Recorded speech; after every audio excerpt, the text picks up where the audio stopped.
Hey, what is up everyone? Welcome back to another review, and today it's another Figurized Standard Digimon kit, and this right here is Omnimon Amplified. Of course, if you haven't seen it yet, the last review I did was the War Greymon Amplified, a very beautiful looking kit. Doesn't do a whole lot, but it still got a gold tier ranking from me, still a very nice kit. As for this one, I guess we're gonna find out.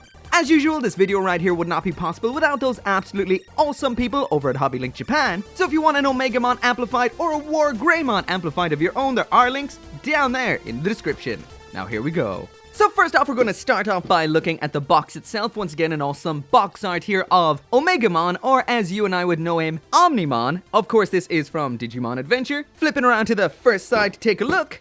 And on here we've got a bunch of poses as well as the different equipment this thing comes with. Some alternate parts, that sword right there looking rad right there. I will tell you that it isn't quite as nice once we get it out of the box, sadly. But all in all, looking good so far. On the second side of the box, we've got a front and rear image of what Omnimon looks like completed. There is some information about Omnimon there as well as what Amplified means. And once again, Bandai Spirits do not put the price on the box anymore, so I'll pop it up right here so you can see how much this thing will set you back. Anyway, that is enough about the box, and this is what the model kit of Omnimon Amplified looks like out of the box, snapped together with a little bit of extra effort. Of course, that is the panel lining that you can see there all over the armor, because that white armor is a bit on the extremely plain side when it's not panel lined. So when I posted this build on Instagram, a lot of you guys asked me what's different about this from the reboot version. Honestly, I'd never heard of the reboot version of this at all. I'll pop that right up on the side there so you can see what it looks like. And honestly, after looking at it, well, for the most part, it looks, well, the same. To me, the head looks a little bit different, but besides that, not a whole lot. And I will mention, compared to the War Greymon, which I built already and reviewed already, that is this one right here. All I can say is Omnimon Amplified is definitely a vastly inferior kit. You can see right there, just on a side-by-side comparison, that the detailing just isn't on the same level. This has multiple shades of color and textures. We've got semi-matte, semi-gloss plastics, as well as this very nice injection silver. But on here, everything feels a little bit samey. And what is different is kind of problematic. For example, the white plastic on this does look extremely nice because it's in a high gloss, but this plastic is so brittle, and I mean it is off the charts brittle. If you make any mistake at all assembling this, and I will mention that some parts are extremely similar but different, for example, the upper thighs are the same, just kind of mirrored. So if you make any sort of mistake at all, pulling these parts apart will break them. Will definitely break them. It's that brittle. The cape section back here, that is in a nice, almost semi-transparent red, but I get the feeling this mold wasn't meant to use semi-transparent plastic because just check this out. This is the first time I've ever seen something like this in a Bandai kit. That plastic there will not push together. It's completely warped out of the box, doesn't fit flush, there's no connection parts up here to hold it together, and all in all, that just looks, well, it just looks shit. This is definitely a subjective point, but I do not like the way the Garurumon head here has been made so squared off compared to the original design. I'll pop the original design right here so you can see. That had a nice curved jaw, it just had a nice look to it. In general, Omnimon had a nicer, more rounded look to it than this right here. And also, as it says about Amplified here on the box, that this is a redesign, I guess that is cool and all, that is okay. Of course, this rear section originally was a cape, but here what we've got is this kind of set of mecha-like wings. But is this really redesigned for Amplified? Because it looks exactly like the reboot. On top of all of that, we've got this absolutely colossal set of stickers. So what we have here, the first one, of course, is the eyes. That is a very typical kind of sticker you get with a lot of Bandai kits, so I'll pass on that one. It's not such a big deal. But as for the other ones, up here, 5, 6, 7, and 8, those are for the eyes on the arms. That's the Greymon and Garurumon heads there. So if you don't use the stickers, that does look quite plain like you're seeing right here. 4 is for those bands up on the shoulders. And the worst offender, of course, is number 11 here. Look at the size of that. That is for on the gray sword, which attaches into the Greymon head. Just look at that. That is not awesome. The sword itself just comes cast in white. I had to panel line those runes and whatnot in there. Otherwise, it just looked blank and terrible. But man, I will throw this sticker on to see what it looks like, but I'm not expecting much. And somehow I almost forgot about 3 right there. That, of course, is for the gem section in its chest. Or stomach. Or whatever that is. Those large ones, 9 and 10 there, which of course I have used, those are for on the shield up there on the shoulder. This definitely cheapens it. This is a clear red part over a sticker in that shield, and this gives me toy feelings. When it comes to model kits from Bandai, I think they tend to go beyond toys. Well, this is for ages 15 and up, so that's out of the toy spectrum. So I would expect, again, something a little better than this foil sticker.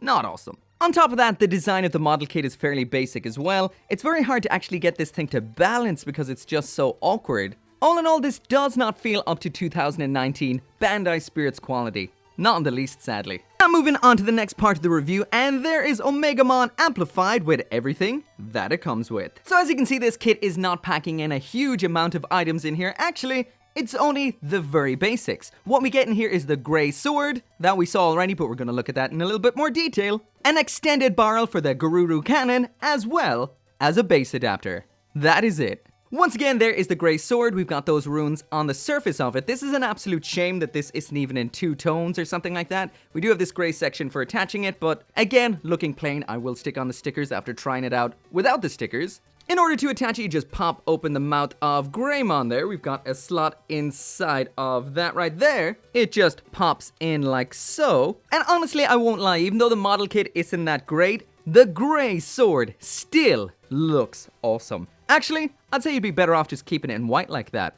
Looking good. However, I said I'd stick the stickers on, so let's stick them on. Whoa! Awesome! This is the way it came off the sticker sheet.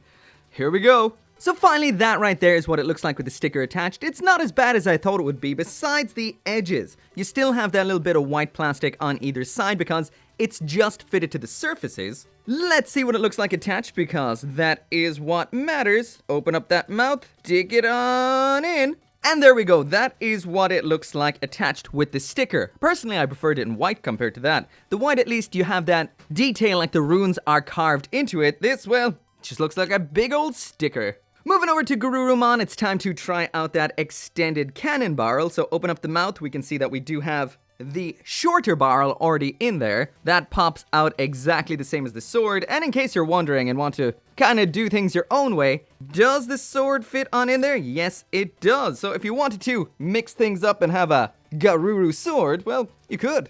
So anyway, popping in that somewhat phallic looking cannon, in it goes. Close that up. Anyway, that is what it looks like with that cannon attached. I'd raise that up higher, but the articulation on this, not great. Lastly then, in here we do have a base adapter. Let's test this out. First off, pop that into the top of one of Bandai's action bases. And that, of course, should clip into that little gray segment of his crotch there. So there we go. And yeah, seems like that holds up pretty good. Anyway, there is a quick spin of what it will look like with both of its weapons attached, and so far all I can say is this is definitely underwhelming. All we got in here is a kind of phallic grey tube shape, as well as a sword that needs 2 stickers. On top of that, the articulation of this kit I can only refer to as miserable, but I will be getting into that, well, right now. But anyway, that is what it looks like with the weapons. So now onto the articulation, and so far this kit has been a meh with a capital M-E-H, but it all goes downhill from here, but anyway, from the head down. So the neck on here is fairly standard fare, so it does have your giggity giggity giggity goo. Not a good one, but it's got one. So it's a ball joint up top, a secondary joint down there in the torso then, so that does mean that's the head all the way up, all the way down. There's the side to side pivot, which is quite good, and there it is all the way around on top of that. And you can probably tell just from the way it is, this is very, very, very loose. Up in the shoulders then, they can move forward and back ever so slightly. Not a whole lot, but at least there's something. There's the arm all the way up. That is pathetic. That's the same both sides, so as you can see, not a whole lot there. We can rotate this the full 360 degrees, but the backpack will get somewhat in the way. But there it is all the way around. The shield up here is on a ball and socket joint, but just look at that. You can see the polycap in there, the split in the plastic. That is nasty looking. We have 2 points of rotation either side of the elbow. That is one up here, which is incredibly, incredibly stiff. I'll also mention his leg is just after falling off. Expect that to happen a lot. The second point of articulation here is at the base of this head. Like we saw before, this mouth can open up down here, as well as up top slightly. That's it, all the way open right there. Pretty much exactly the same on this side. There is the mouth all the way open. Actually, that opens a little bit more. This armor is held on the same way as the shield. It just gets in the way all the time.